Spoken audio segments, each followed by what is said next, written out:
काय झालं मॅडम? मध्ये मध्ये गाडी बंद पडते आणि ब्रेक पण नीट लागत नाहीये. एक मिनिट हा मॅडम.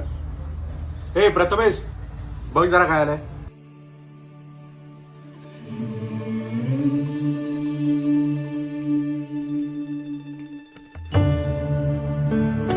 काय रे, काय आलं? बघतोयस ना? हा बघतो.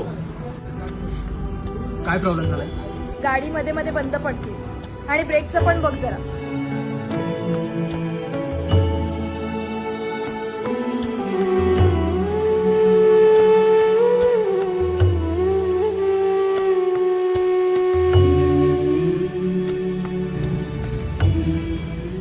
तू बस ना तिकडे. नाही नको. तू कुठला पार्ट वगैरे चोरलास तर मी